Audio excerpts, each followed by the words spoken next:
Welcome to StratCom Talks. Welcome to the Baltic States. We are living in a transformative times when media environment around us is changing. Question about the survival of print media is constantly on discussion topics in different conferences. Ownership of the media, the business models of the media. There are several other questions, and today's topic is media and digital transformation. My name is Veiko Spolits.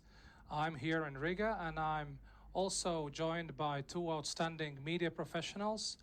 Hans Luik from Tallinn, who is not only a journalist and but also media owner and professional in its capital sense.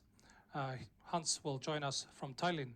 And also we are joined by Andrius Tupinas from Vilnius, who is a media professional who is leading several programs on Lithuanian TV. He's also activist who is also, I dare say, educator and can definitely add to the discussion here today. So talking about media and digital transformation, our first discussant is Hans Luik from Tallinn. He also has prepared his slides. So without further ado, the floor is yours, Hans, and Tallinn, we are listening to you. Thank you very much. It's a pleasure indeed to be asked to speak to such acknowledged audience.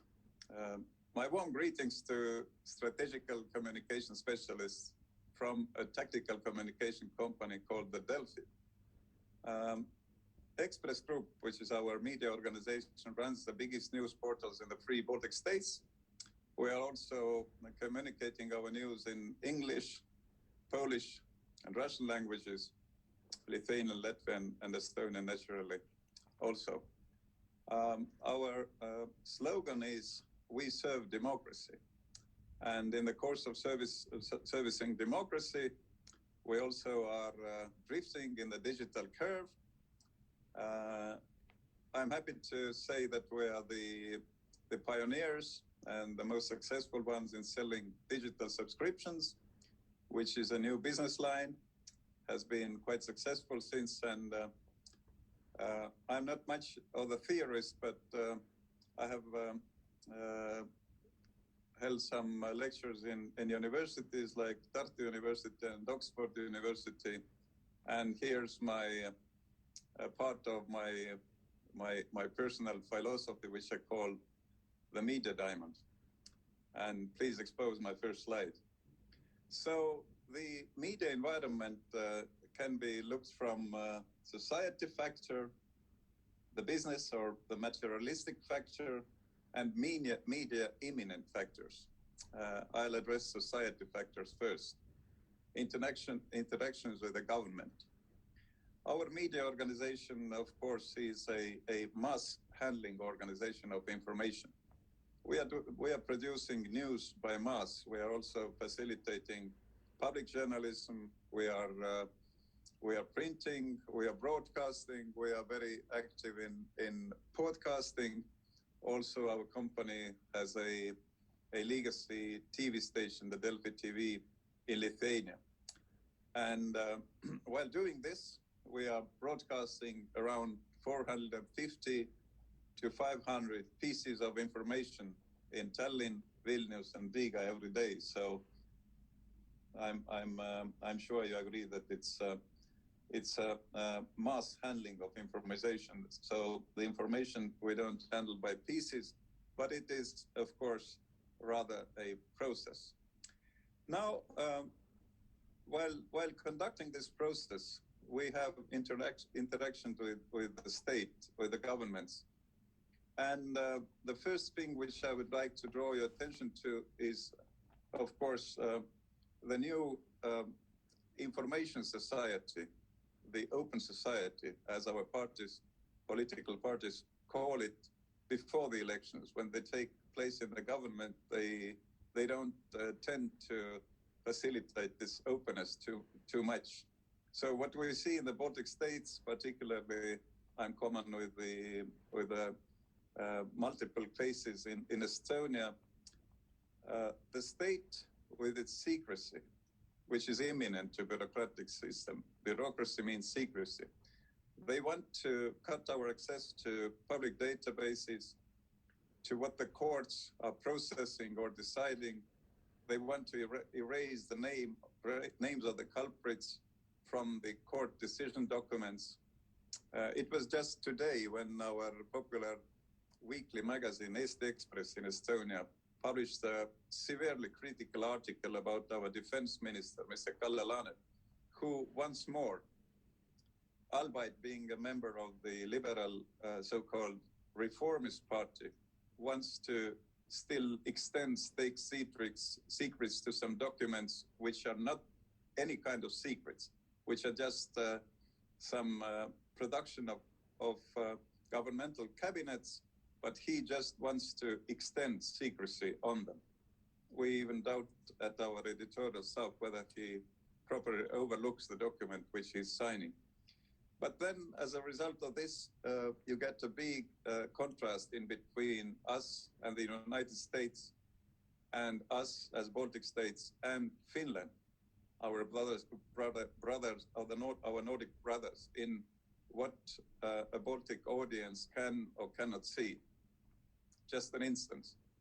When my company would start to look for a new financial director, the CFO, we could easily hire a crook, because the names of criminally convicted or punished crooks are being erased from the database for the audience not to know. And there is very big difficulty in accessing state registers like the business register. The prices of accessing this one is constantly rise higher. Or the public register of private persons, less and less accessible. And even more, the databases of the departments of health and the social department do not interact in between themselves. So we also know that information is the new oil, and if Karl Marx would be writing a new book now, he would name it not capital but data. But in this way, our governments, maybe even not willingly, but just driven by some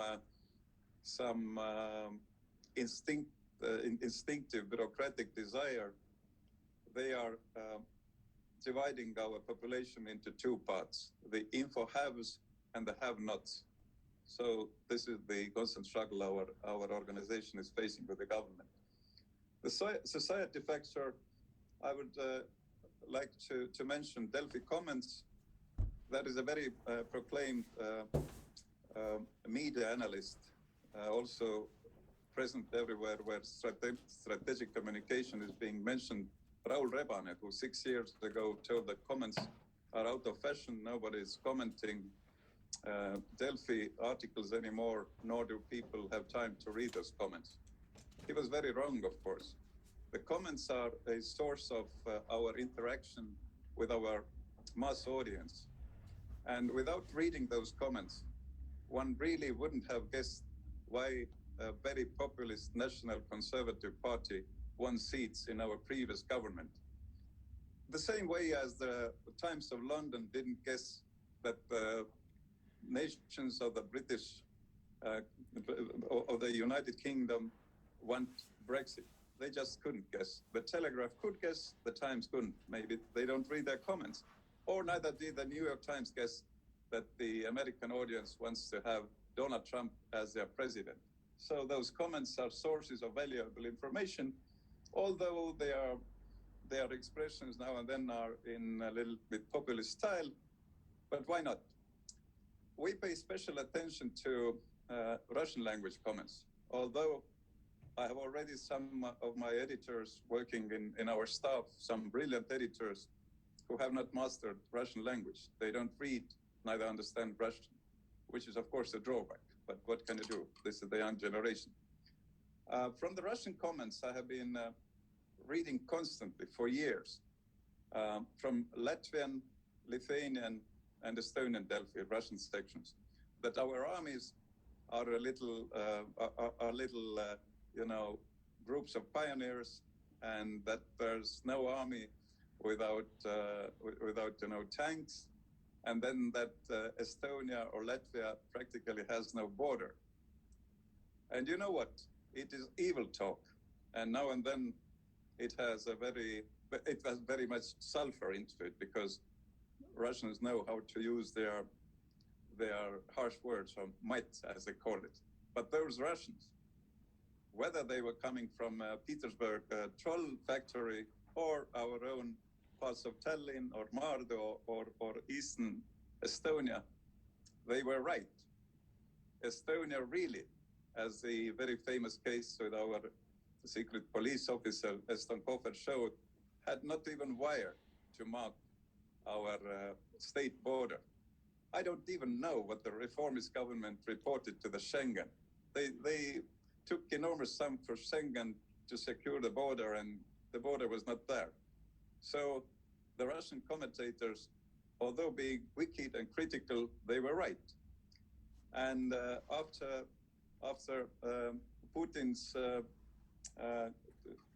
Russia attacked Ukraine, also we saw Challenger and Abrams tanks appearing in Tallinn and other Baltic capital cities, and then being relocated in our countryside.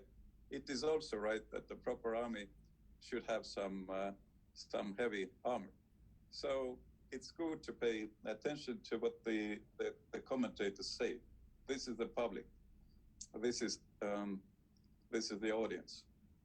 About the journalists, I would say that the journalists are, of course, very much creating a constant flow of communication and victimized by it. So working as a journalist, especially in political or economy departments of the newspapers or the portals, young people tend to somehow see themselves as part of the governing elite, and now and then tend to be maybe too loyal to what the police organizations or the government says. At the same time, not being very well informed about the overall sentiment of the voters, so they get just shocked.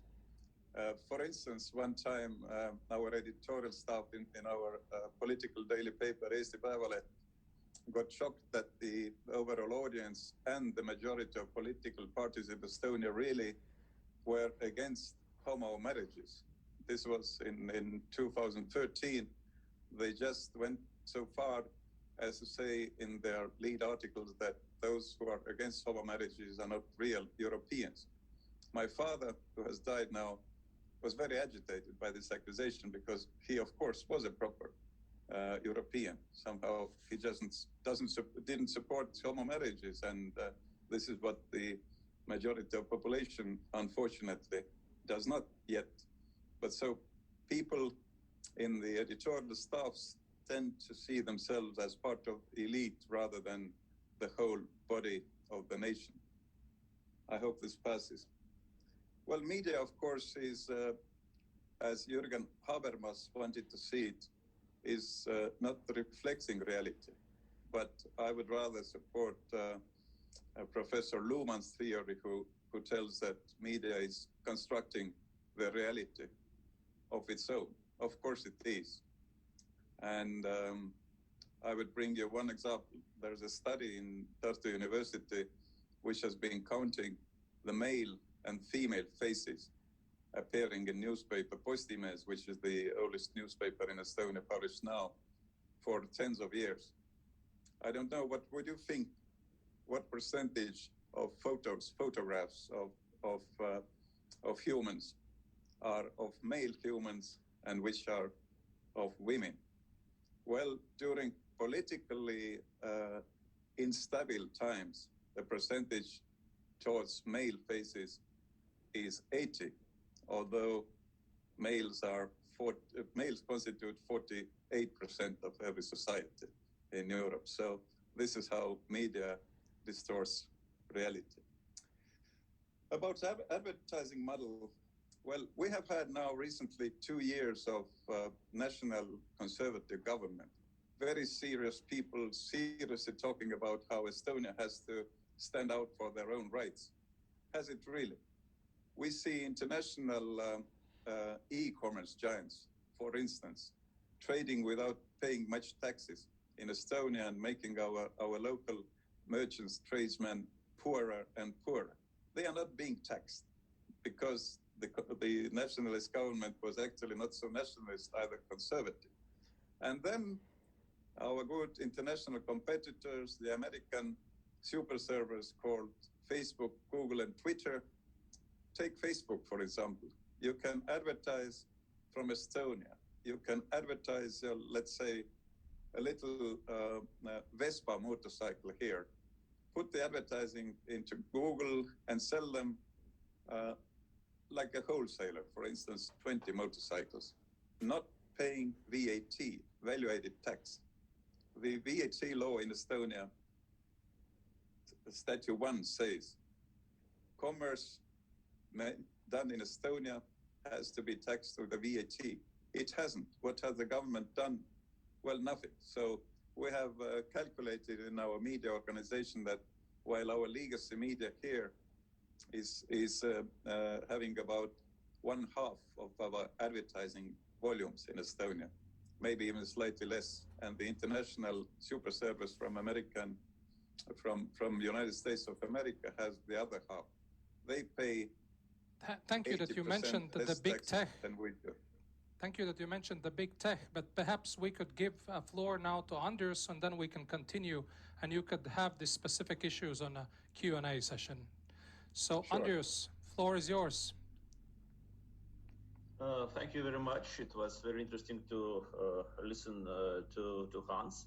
Maybe we have a little bit different opinion on the internet comments on popular portals, so we can discuss that during the discussion. I think our listeners might have other opinions as well. I'd like to touch on the subject of even newer media, because the portals, the internet portals, were dubbed the new media in comparison to the traditional media such as TV or radio or print media. However, we have an advent of even newer kind of media, which was spurred by the amount of independent media makers who found their spaces on YouTube, on other social networks, and they are spreading, and they are not already not only the single content makers, but they are becoming quite a force in terms of the views, in terms of popularity, and in terms of influence. And also, one of the reasons why we see such growth, especially in our country, in Lithuania, during the recent years, are the platforms which allow them to monetize their creations and to gain a lot of supporters who are willing to support them on monthly basis with different kind of payments, and thus creating a totally new way of an easy way of monetizing the media that you like. And I think we have several channels in Lithuania who can serve a very good example of that. One of my channels, such channels is one of mine. It's called Laisvės TV or Liberty TV. We have founded this YouTube television 4 years ago, and it basically runs on donations. And we have more than 6,000 people who donate every month on voluntary basis from €1 to €100, and that allows the television to create some interesting content, to create some quality TV shows, quality investigative journalism. For example, our investigative journalism department just 1 week ago made a huge documentary movement of how the immigrants are being exploited in the transport sector business in Lithuania, and in just 1 week it gathered more than 300,000 views. So basically, it amounts to the ratings of the biggest TV shows in Lithuania, and even it's better than that. So we see that. Also, another interesting example is if we are as a media organization already, we have very interesting examples of single creators.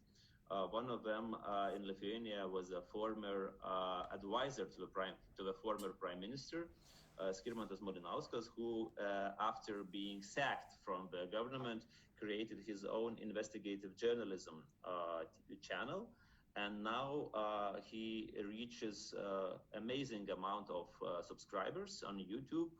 Also has more than 7,000 supporters who support them financially, and his monthly budget is exceeding 35,000 euros. So from this one source, as you might see, independent content creators in Lithuania can expect to get even such money as €500,000 per year, which is kind of a serious budget for small shops, let's say that. However, the small shops can do quite a big things, especially in the investigative journalism. Another thing that I want to touch upon that, and I think Hans already mentioned a little bit about that the new age media transcends the borders of what media has been used to be. The traditional media says we are observers. We provide the information on the fact. We provide the comments on the actions, but we do not take the actions ourselves because we are here to observe, to report, and so on. New age media takes one step further and becomes the instigator of various action. And I think again, my own experience can be quite a good example of this. Then the media becomes the action maker, and we are in a very gray zone here because it's kind of difficult to understand how the media becomes a social activist, and whether we are living in these in the times that it's very difficult to understand the limitations of such a thing. And let me give just an example of our own actions.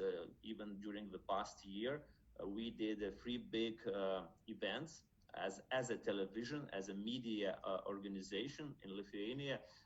First of them was creating a biggest crowdfunding campaign for our medics in Lithuanian history. So we raised together with our viewers and with all the people who supported us and the businessmen more than €2.5 million.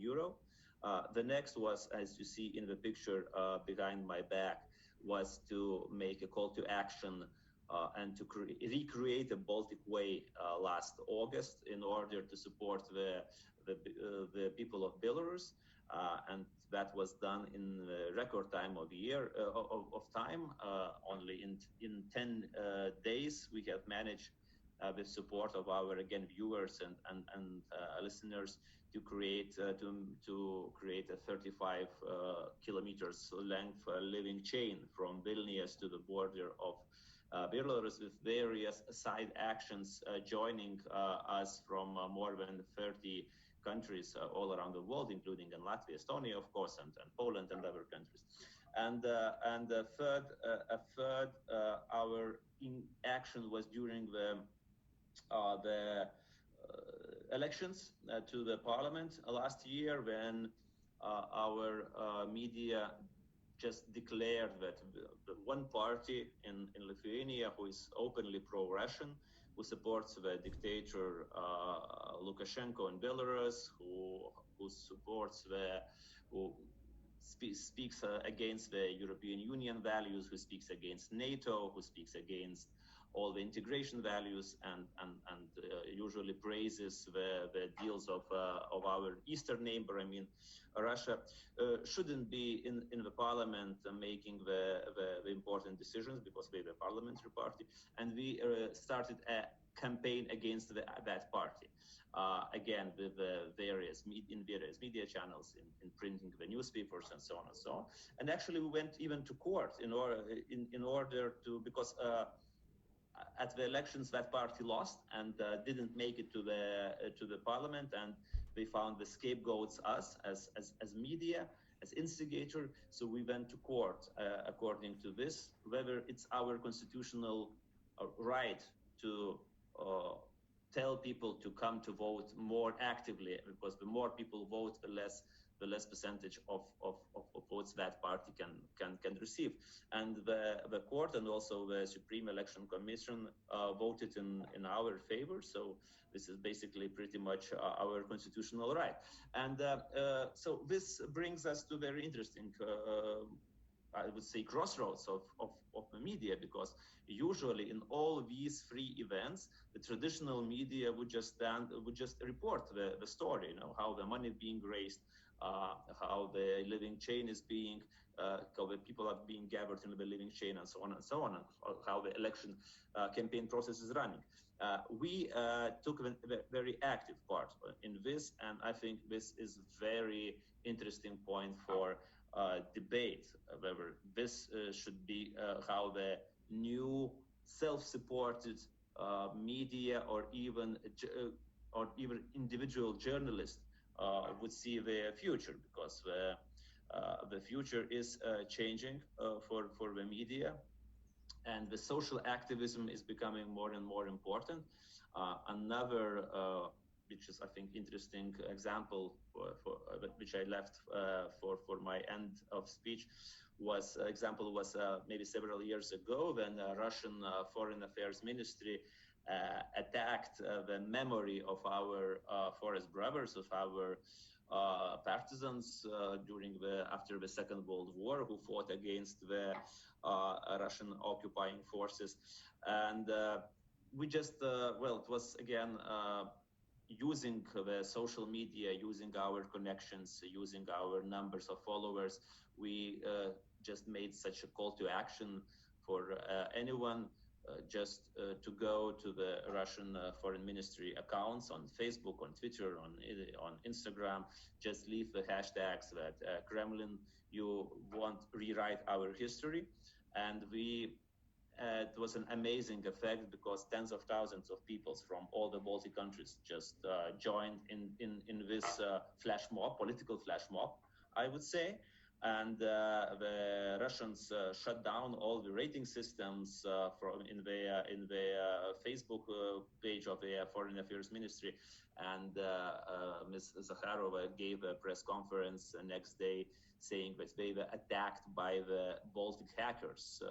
It was like a coordinated internet attack, because they couldn't believe that there can be so many real people who would come and express their opinion.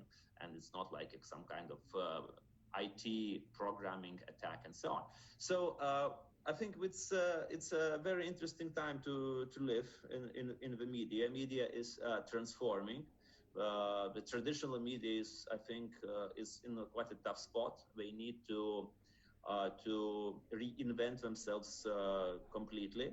And as we see, the very good example also is Delphi, which who are doing their best to reinvent themselves every time. I watch them, I see them doing reinvention, and they are launching new products, and they're launching new TV channels.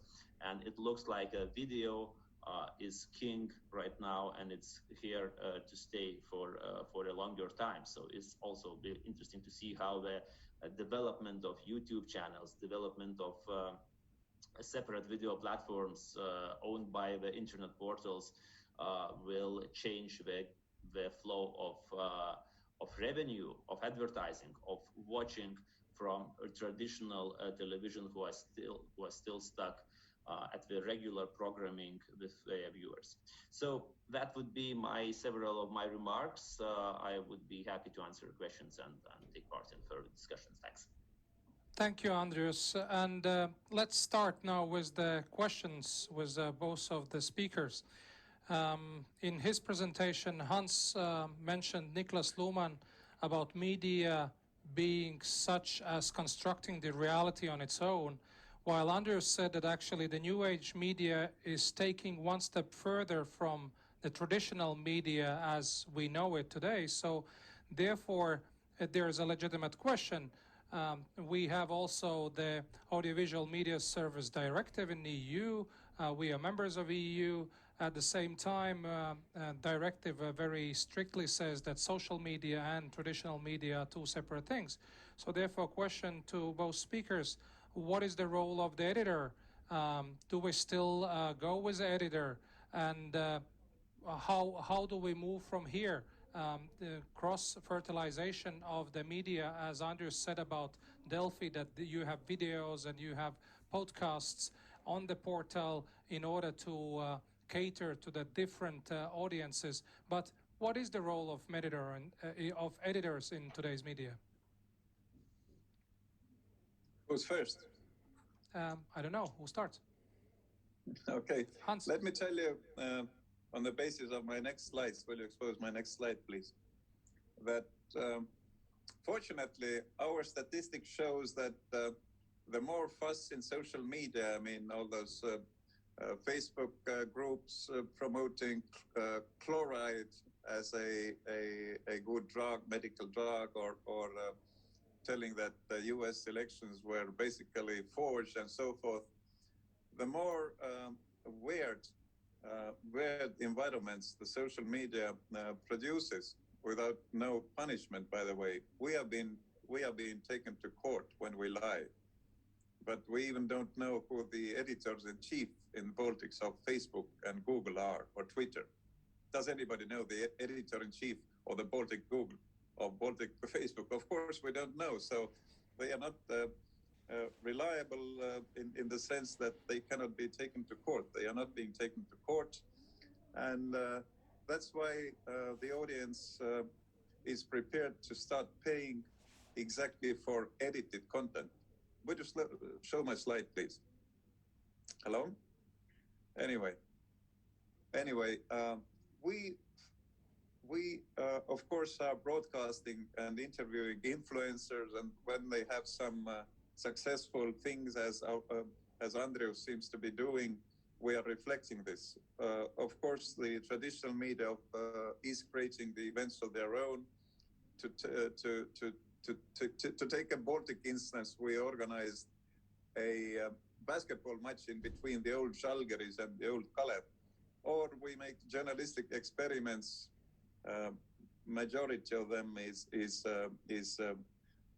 activity which we do create. We had one reporter from Eesti Päevaleht newspaper coloring himself like a person of black skin color and trying to enter some nationalist pubs, and we reported it and so forth. But we are, of course, embracing our new colleagues, and partly the new social platforms and also some websites are very keenly active with media criticism, and that's very interesting. Here is to show, I would like to have the previous two slides, please. Here is to illustrate what the function of our media company right now is. Look here, we have constant struggle. This is a slide about Estonia. The first gets very much more advertising than the other two. So Delphi, of course, tries to be the first in the three Baltic republics, but we see ourselves as the town square of town.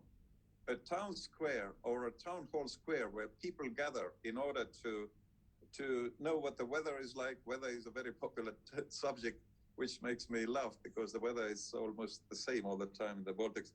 But then what the news about politics, economy, and of course COVID is, people gather on our platform in order to like the people gather on the square to know who is doing what, and then everybody is going on minding his own business. And the main fight we have, and we are of course including and offering our platform to influencers, is like reflected on the next slide. Please expose the next one.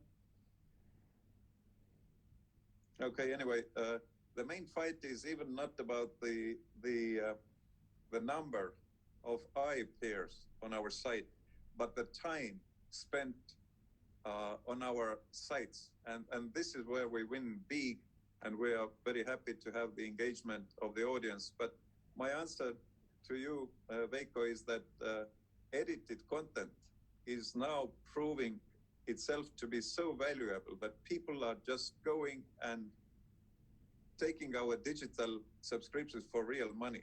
Though, this is my last sentence here, we face severe and, to my mind, unethical competition from the states of Lithuania, Latvia, and Estonia, while we are just breaking our fingers to try to sell our digital subscriptions. The state governments of Latvia, Lithuania, and Estonia are releasing more and more free, news, web news for free through their national broadcasters, which has just ruined our business. It's a socialist activity, and we have been complaining to the European Court. Thank you. Very good point, Hans. And this is actually what is the new directive about the content on the social media about. But Andrius, your take on this?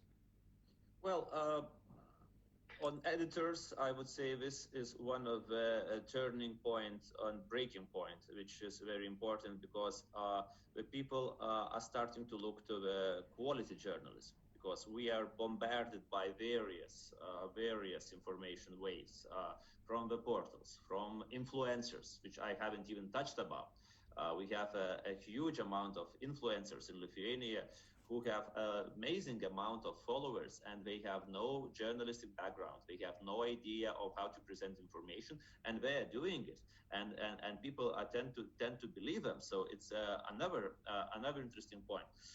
Also, so people are looking for a quality information, and that's why the professional journalists or professional editors, I think, will never be out of a job. Actually, it's quite a fight in Lithuania to get a good producer or a good professional editor. So, and I think the market is there for professional information, for not only for as we called street journalism, because right now everyone with a cell phone and a small ability of editing is a journalist right now, yeah? So the portals also use the information provided by the people who tend to arrive at the spot of some accident or fight or some interesting activity, and they always film, always film. There is always a telephone in someone's hands, but they have no idea of how to provide the context, how to provide the more in-depth information. So that's why I think the professional journalism is here to stay. In that capacity, it's hard to say, because the fights, as Hans has mentioned, are all over the place. The state media versus private media, the traditional media versus internet, digital media, the local media versus the internet giants, who are taking quite a lot of revenue from the market, as was correctly pointed out. Also, big media against that independent operators who work on YouTube and on social networks, who create their own podcasts and platforms, and who are managing to be self-sufficient financially. So they are small each by each, but when you see the whole amount of them in Lithuania, we have lots and lots of such people, and maybe the very specific interests like sports or human rights or comedy or pure politics, or, for example, one of our very popular podcasts, which is Behind the Paywall, are run strictly on discussions on foreign policy and history. So we have very interesting, and I think there'll be a lot of money redistribution in the media market, either from advertisers or from state and from various projects from European Union, and also from people, because right now, as I say, I would say it's the most fashionable and innovative method of monetizing the media content, that by direct subscription from the people. And the biggest portals in Lithuania, so Delphi Plus and 15 Minutes Max, they also create that a lot of content behind the paywall in order to monetize this trend, which is bigger and bigger. And now in that case, Lithuanian and Baltic media groups are becoming competitors with such content providers as Netflix or Amazon Prime or Disney Plus, because the people has a very limited amount of money they are willing to spend on media. So sometimes they have to choose whether you want to pay 10 euros per month for Netflix, or maybe 10 or 3 euros per month on Delphi Plus, or maybe 5 euros per month on Laisvės TV in order to support independent journalism. So I'll see very interesting times ahead, and I think the media companies with the best editors and the best journalists and the best investigations will be winners in the long run.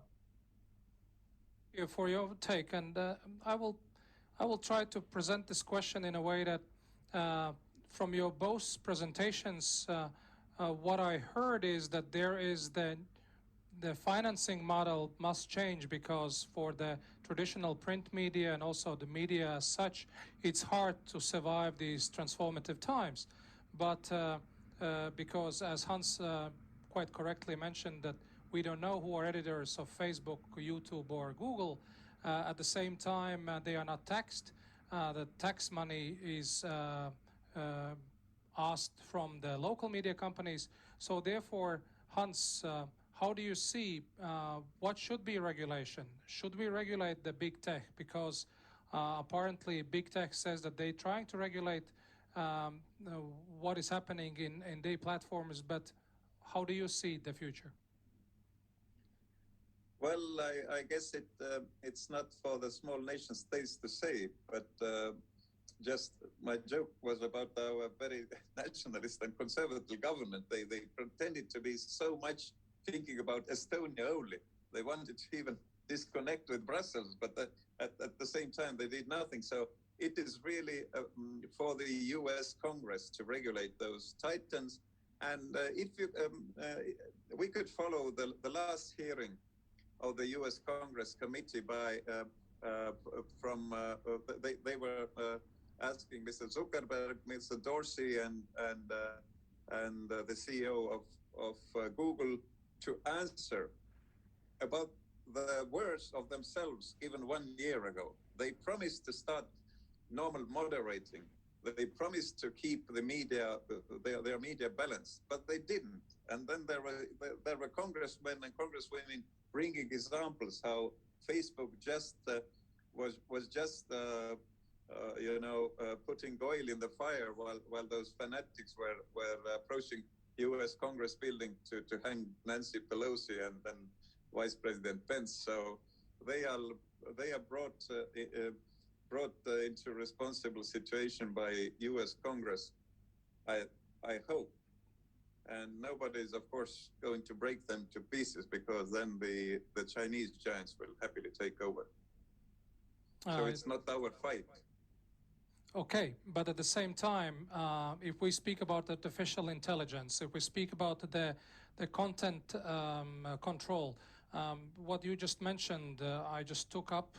Facebook removed 1.3 billion fake accounts from October till December of the last year only. So directly referring what you just mentioned about Mr. Zuckerberg having his testimony at the U.S. Congress.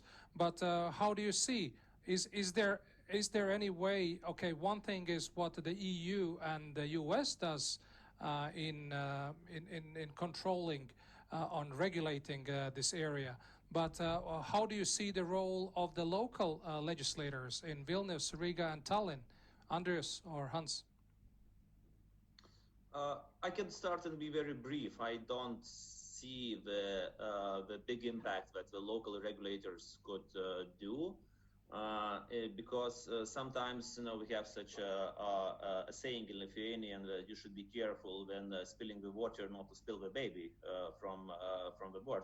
So I am very cautious on local regulators trying to interfere with the media, even with the best intentions, because several of our governments and actually left-wing and right-wing tried, at least with the good intentions, but there is always something not really good lurking behind, which could result in curbing the freedom of speech. at one point or another. So I would rather believe in self-regulations of the media, and also if we're talking about the content, that I still think that the artificial intelligence is even the best efforts of tech companies are still quite a few steps behind of the content that can be created by the professional media persons, editors, and journalists, and that should be a value. And I think we have some really not bad mechanisms in Lithuania which support the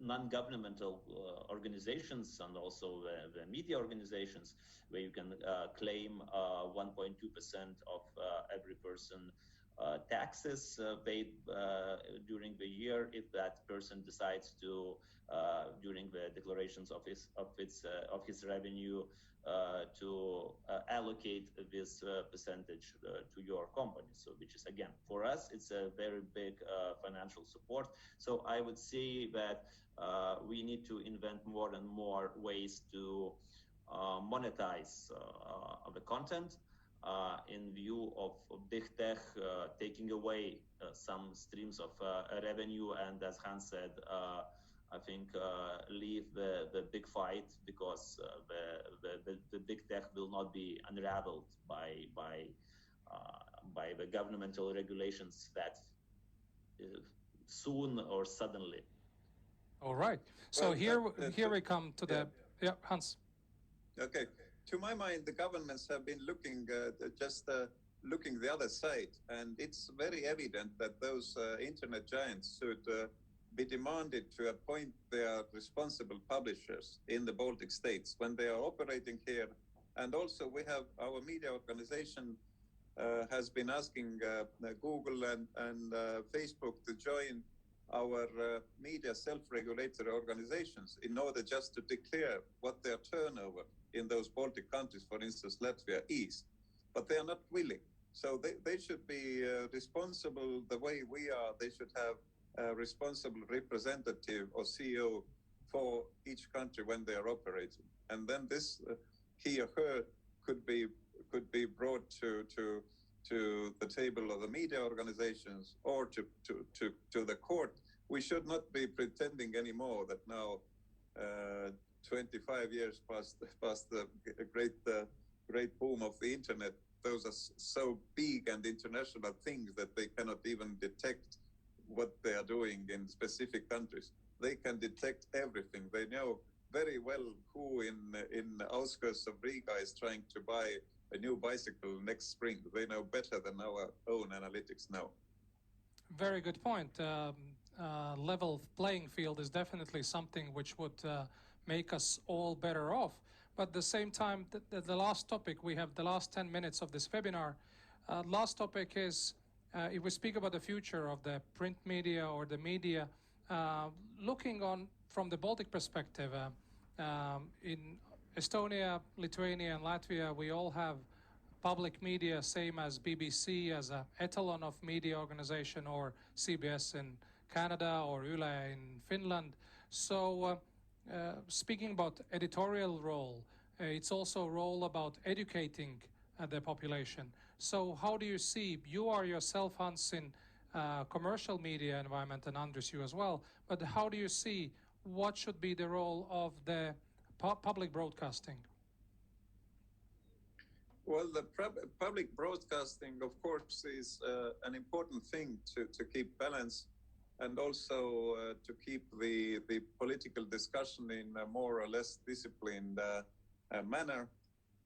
At the same time, I think it's wrong for them to start producing web news by mass, because there is no deficit, as Andrews mentioned, of web news. We get every type of web news. As I showed on my graph, we have a highly competitive environment here. So producing web news is not what the taxpayer has been devoting their money to, if we are talking about state broadcastings. That's the limit. But handling cultural, political, ecological matters, the problems with the defense area, this is all very good. And in Estonia, those people are making quality journalists, but attacking our just very very young market of digital subscriptions with their state budget, it is unethical. I wouldn't tolerate this. Would I be the prime minister? All right, Andrius, your take from Lithuania? I think on this point I disagree with Hans because I understand that this is his direct competition, so the state run internet portals. But let's have a look at other media. So the same could be said by the commercial televisions, that they are not happy that Lithuanian state television is running very popular shows and taking away quite a big piece of their market. Commercial radio stations are not happy with Lithuanian public radio taking away their market, though I would say it's normalized because it's been there for a long time. And for example, in our country, the web news under the state broadcaster just started maybe 2 or 3 years ago, very fast development, when the general director of the state broadcaster became the former general manager of the Delphi LT, which was obviously because she said that her focus will be on the web news. So I would say that it's part of the game. The state is the player in the media market. In Lithuania, they are forbidden of taking any advertising officially. They'll still find some loopholes in this development. So we see some kind of advertising. So I think this is where they're taking a bit of the money and also maybe competing a little bit unfairly with the commercial websites and televisions. But I would say they are doing very important job, and they are raising the bar. They are raising the bar of quality. And if, for example, Delphi or us at Laisvės TV, we want to retain and grow our digital subscribers, whether behind the paywall or on a voluntary basis, as in our case, we need to be better. It's okay. I understand it's hard to be better when the institution who has in Lithuania like 50 million yearly budget. It's hard, but we always be slower. We always be a little less susceptible to changes. So if new media is faster, more intense, more focused on relationship with their viewers and readers, I think it is quite possible to be the player in this market. And also, let's remember that there are a lot of topics that commercial medias wouldn't be interested in developing, and state broadcaster takes them, fulfilling its public duty. Right. As a social scientist, I personally believe that one of the major roles of the public media, looking from the same etalon, BBC or the Télévision France or the same Yle or the Scandinavian press, this is discussion, as we have a saying in Latvian that truth is born in discussions. So therefore, the last question to both of you, particularly when Andrius said that actually this new age media takes us one step further. So what is news today? How you would describe as professionals, what is news today in these transformative times? Hans. Well, about what is news, I would like to say that news production has never, ever before been so reflective as it is now. I mentioned that we are producing about 450 to 500 pieces of news, photos, videos, interviews per day in each country.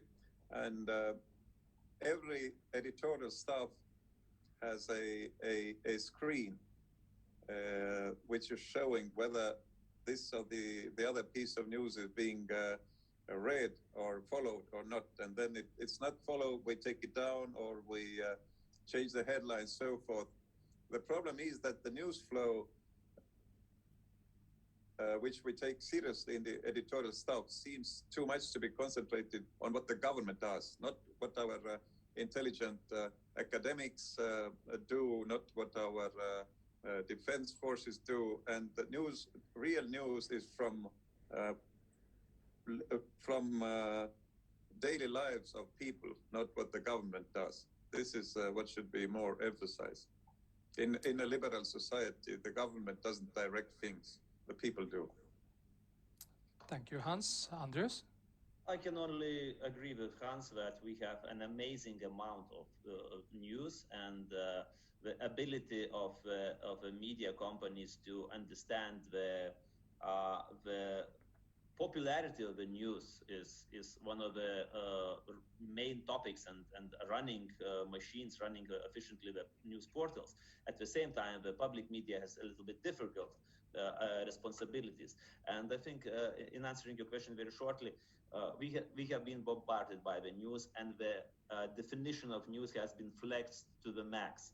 On one scale, the news is the reports from, I don't know, Donbas region on war in Ukraine from the spot of the action, or live broadcast of a royal event in London. And another, also, there is a news, what did some influencer ate for breakfast. It's a news, and tens of thousands and hundreds of thousands of people are interested in that. And that's why sometimes these news are being taken by the media corporations and taken up to the very top, because they are very popular. And we must, sometimes it's, it's very, why? How can it be the news? What kind of dress that the popular influencer on Instagram wears today? But it's a news, and we must admit that, even if we don't like it. Thank you, Andreas. With this, we are closing up. Thank you, Achu, Aitäh, to the both speakers in Tallinn and in Vilnius. We realize that actually there is still place for news, at least from the Baltic perspective. It's a question about technicalities. It's a question about regulation, which implies not only the EU regulation, but global regulation, even at the US Congress level. And with this, I finish today's webinar.